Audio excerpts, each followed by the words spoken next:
Big Shaq stood in the first-class line, dressed simply, very different from the luxury around him.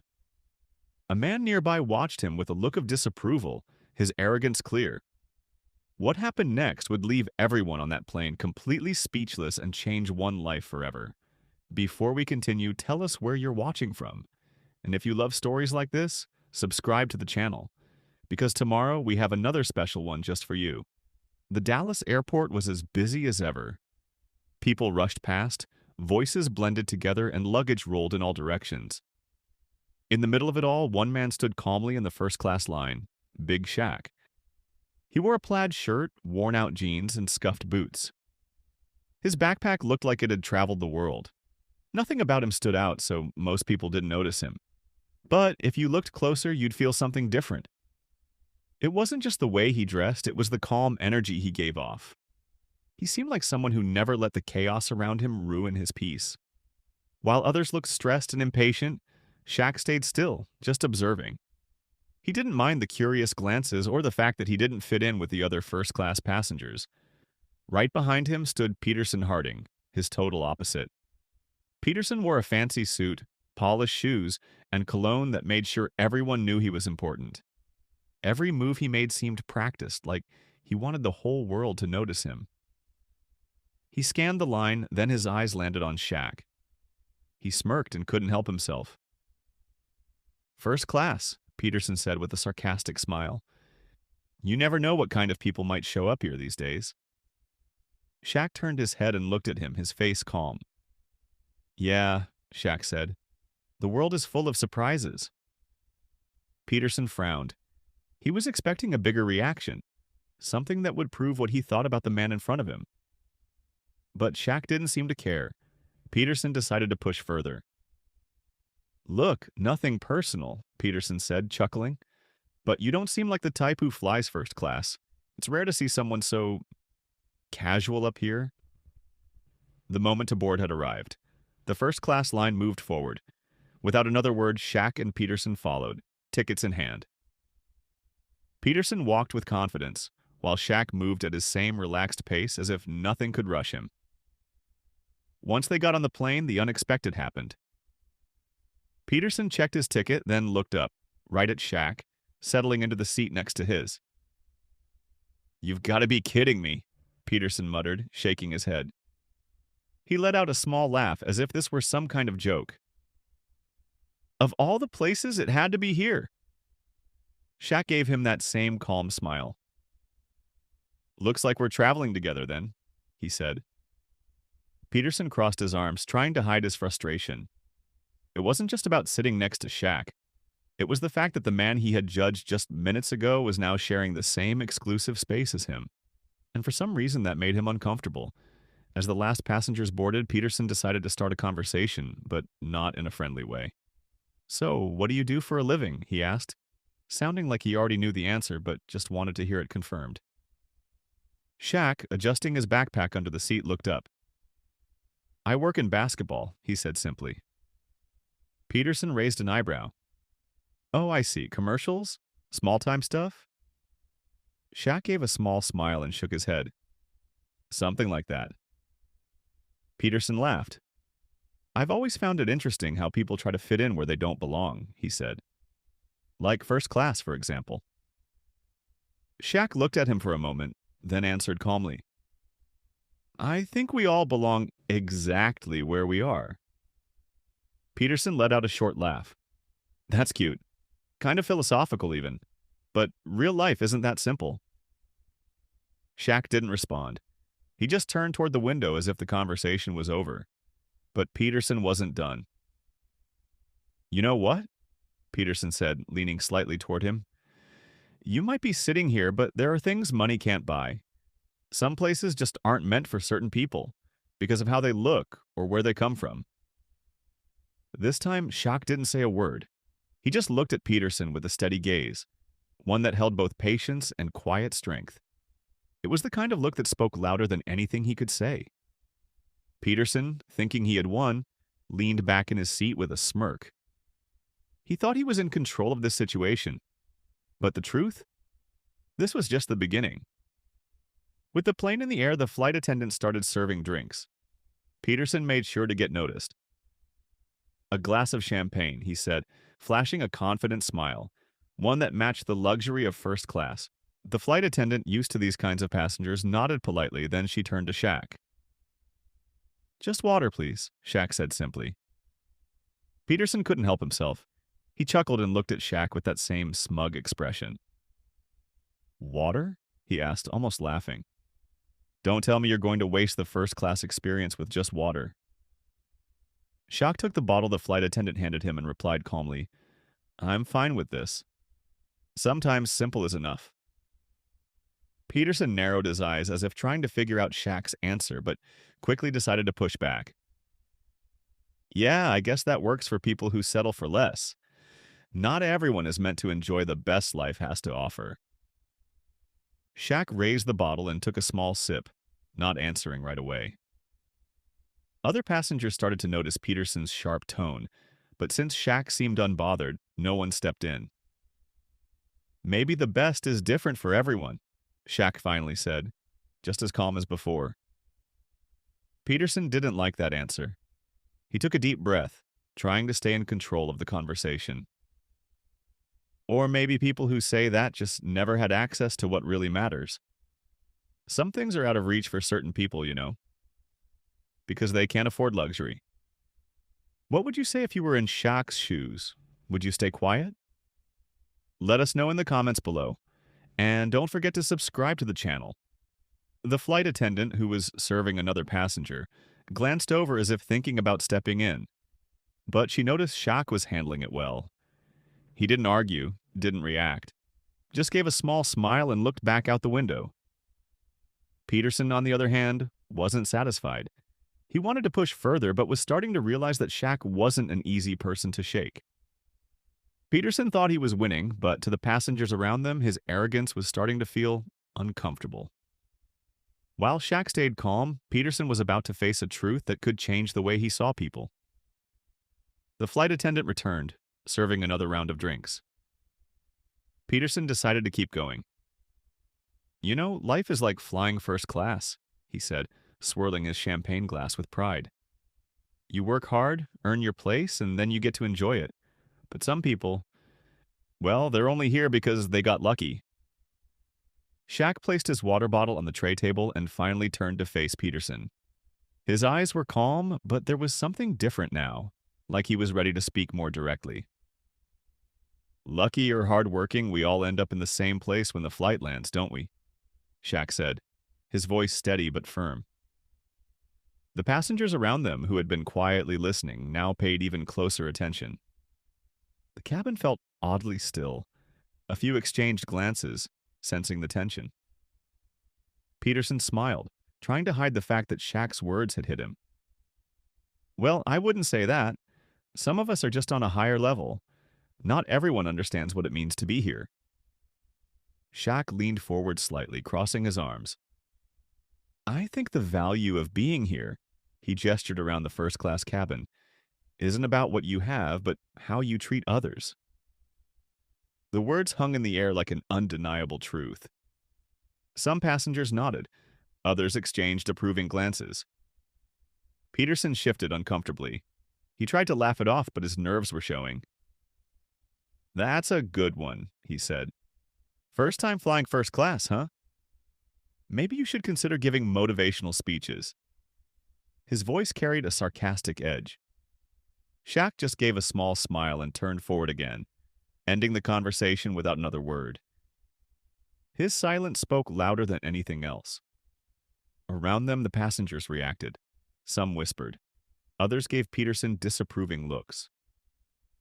An elderly couple sitting a few rows back, who seemed to recognize Shaq, stayed quiet, respecting his privacy but clearly admiring how he handled the situation. Peterson, meanwhile, was starting to feel the weight of all the eyes on him. His confidence, which had been so strong before, was beginning to fade, but he still wasn't ready to admit he had lost. He thought he was in control of the conversation, but the reactions around him told a different story. And what was coming next would challenge everything he believed about status, power, and respect. As the flight attendant passed by collecting empty glasses, Peterson made one last attempt to win. You know what's funny, he said. People who have nothing always talk about things like humility and simplicity. Ever notice that? Shaq leaned forward slightly, looking Peterson in the eye. I've noticed that the people who talk the most about what they have are usually the ones who feel the emptiest inside. The words sat between them, heavy and undeniable. Peterson looked stunned, like he wanted to respond but couldn't find the right words. His mouth opened slightly, but no sound came out. Around them, passengers exchanged glances, clearly impressed by the way Shaq had handled the entire exchange. Look, I don't mean to be rude, Peterson said after a moment, but the world is competitive. If you don't show what you have, people will ignore you. That's just how things work. Shaq leaned back, his voice calm as ever. Maybe, but I think true success doesn't need to be shouted about. It speaks for itself. His words carried weight. A few passengers nodded. Others gave Peterson quiet, disapproving looks. By this point, the atmosphere in first class had changed completely. Most of the passengers were fully tuned into the conversation. An older man in his 70s turned slightly to get a better look at Peterson, shaking his head as if disappointed. Peterson had started this conversation feeling superior. But now, with every passing moment, it was becoming clear. He wasn't winning anything. Peterson, aware of the stares, tried to hide his irritation, but instead of backing down, he threw out another jab. Cheap philosophy. It might sound nice, but the real world doesn't work that way. Shaq looked at him, still calm. The real world is made by people, Peterson, he said. And in the end, how we treat others says more about who we are than anything else. Peterson shifted uncomfortably. He noticed the passengers weren't on his side anymore. Some whispered to each other while others just stared, their faces showing curiosity or disapproval. His usual way of taking control wasn't working. He thought he had the upper hand, but something about Shaq's words was changing how people saw him. Maybe even how he saw himself. The tension in the cabin was thick. Peterson crossed his arms, trying to hide his discomfort, but it was clear he was irritated. Shaq, on the other hand, was completely calm. He turned to Peterson and spoke in a steady voice. You know, Peterson, I get what you're saying. The world is competitive. But I've learned that sometimes the need to prove something to others comes from something deeper, an insecurity, an inner struggle. Peterson frowned. Was this an insult or an actual conversation? Inner struggle? He scoffed. I don't know where you got that idea, but you couldn't be more wrong. Shaq gave a small smile and shook his head. Maybe. But I've met a lot of people who thought success was all about what others could see. Deep down, they were just trying to fill something missing inside them. The words hit Peterson in a way he didn't expect. He was quiet for a moment, his fingers absent-mindedly playing with his wedding band. But then he snapped back. That's not me, he said firmly. Everything I have, I worked hard for. I don't need anyone telling me how to live my life. Shaq nodded, like he was carefully choosing his next words. I'm not saying you didn't work hard. I just think sometimes we get so caught up in showing what we've achieved that we forget to look inward. Who are we without all of this? Peterson pressed his lips together, clearly uneasy. The question seemed to stick in his mind, but he wasn't ready to admit that it hit home. Who are we? He repeated with a dry laugh. We're what we build. Without it, we're nothing. Shaq held his gaze, his expression turning serious. I don't agree, he said. I think we're defined by what we do for others, not by what we collect. In the end, the things we show the world don't matter as much as what we carry inside. He tapped his chest, and his words seemed to settle in the air. A few passengers nodded. Peterson, on the other hand, struggled to keep his cool. That's easy for you to say, Peterson said, almost standing up. You don't know anything about me. You don't know what I've been through to get here. Shaq's voice stayed calm. You're right. I don't know your story, but I don't think I need to. To see that sometimes when someone keeps talking about their success, it's because they're trying to hide something. Fear, insecurity, loneliness. The words hit like a punch. Peterson froze, his face turning red with anger or maybe shame. He clenched his fists, fighting the urge to explode. Then finally he lost it. Peterson shot up, knocking over his empty champagne glass. It shattered on the floor. "You think you're better than me?" he yelled. "Sitting there with your clever little sayings, acting like you have life all figured out. But you don't know what it's like in the real world." The whole cabin went silent. A flight attendant rushed over, trying to calm things down, but Shaq didn't move. He just looked at Peterson, waiting for him to finish. Then, in a steady voice, he replied, "I don't think I'm better than you. I just think sometimes we need to stop and think about what really matters. And, Peterson, you don't have to prove anything to anyone." Something about the way he said it made Peterson hesitate. His breathing was heavy, but the anger in his eyes faded just a little. Slowly, he sank back into his seat. He didn't say another word, but his face showed everything. Shaq's words had gotten to him, maybe more than he wanted to admit. The flight continued in silence. Peterson avoided looking at Shaq, but his expression made it clear he was thinking about what had just happened. Shaq, on the other hand, was completely at ease, as if nothing had happened. A while later, the flight attendant approached Shaq with a polite smile. Her voice broke the silence. "Mr. Shaq, the captain asked me to let you know that your connection in Zurich is confirmed. He also sends his best regards." The name Shaq seemed to echo through first class. Passengers who had been quietly watching suddenly sat up. A low murmur spread through the cabin. Peterson froze. "Shaq," he whispered, almost in disbelief. "Big Shaq?" Shaq simply nodded to the flight attendant and thanked her, barely noticing the commotion. Then he turned to Peterson, who was now looking at him like he had just seen a ghost. "Is something wrong, Peterson?" Shaq asked with a small smile. Peterson opened his mouth but couldn't find the right words. He looked around and noticed the other passengers watching him, some curious, others with disapproving looks. He suddenly felt lost. Peterson sank into his seat, clearly uncomfortable. He mumbled a few words, trying to explain himself. "I had no idea." "I mean, you didn't say who you were," he finally said. "I didn't know." "You were you." Shaq's voice stayed calm, but there was firmness in his words. "I didn't think it was necessary. I don't usually go around using my name to get attention." Peterson stayed quiet for a moment, then tried to defend himself. "Look, I didn't mean to offend you. I just didn't know who I was talking to." Shaq sighed and leaned forward slightly. "Peterson, what you said doesn't change just because you know my name now. The truth isn't about who you're speaking to. It's about how you choose to treat people." Peterson was speechless. Shame washed over him. He glanced at Shaq, then at the other passengers who were now paying even more attention. The embarrassment on his face was clear. Shaq broke the silence with one final thought. "You know, Peterson, life is already hard enough for everyone. The last thing people need is someone tearing them down just to feel bigger." Peterson gave a small nod. He didn't argue. For the first time, he truly thought about his actions. Shaq leaned back, ending the conversation. Peterson, on the other hand, sat frozen, staring at his hands, replaying every word in his mind.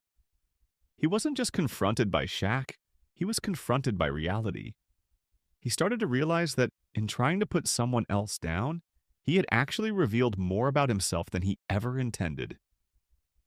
The rest of the flight was quiet. Peterson, who had walked onto the plane acting like he owned the place, now looked uncomfortable. He couldn't bring himself to meet Shaq's eyes, or anyone else's. The confidence he had at the start of the trip had faded, replaced by something much closer to regret. As the minutes passed, Peterson kept thinking about Shaq's words. They were simple, yet they hit deep. He started questioning himself. How many times had he judged people without really knowing them? "Maybe he's right," he murmured to himself without realizing it. He glanced at Shaq, who was calmly reading a book like nothing had happened. Somehow that made it all feel even more powerful. Shaq hadn't tried to prove anything. He had just let his actions speak for him. As the plane prepared for landing, Peterson finally found the courage to speak. He turned to Shaq, eyes lowered, and said, "I need to apologize. Not because of who you are, but because I was wrong. I was arrogant. I acted like an idiot." Shaq looked at him, his face as calm as ever. He waited a moment before responding. "I appreciate the apology, but more than that, I hope you learn from this." Peterson nodded slowly, knowing this was his chance to change. Then Shaq added, "Sometimes, what we search for most in the world is the thing we find least within ourselves. I hope you figure out what really matters." Peterson didn't say anything, but those words stayed with him. He knew this moment could change him, if he let it. After getting off the plane, Peterson stood in the terminal watching Shaq walk away. He saw fans quietly approach Shaq, asking for pictures. Shaq greeted each one with patience and a real smile. No rush, no arrogance. It was clear. His kindness came from within. Peterson looked down at his own hands and sighed. He knew he had to change. Shaq's words echoed in his mind, a reminder that a person's true worth isn't about their status, but about how they treat others. As Shaq disappeared into the crowd, Peterson felt something new. Hope. Maybe this wasn't just a random moment. Maybe it was a chance to start over. In the end, we all make choices that shape who we are. Are we living to impress others or to become better people? Shaq's words leave a clear lesson. True success isn't about what you achieve or show off. It's about the positive impact you leave on the world and the people around you. So, the next time you find yourself in a situation where you're judging someone or in a conflict, remember, respect and humility never go out of style. And maybe, just maybe, the change you want to see in the world starts with you. If you enjoyed this story, we have many more that will warm your heart. Subscribe to the channel to hear more stories of hope, kindness, and resilience.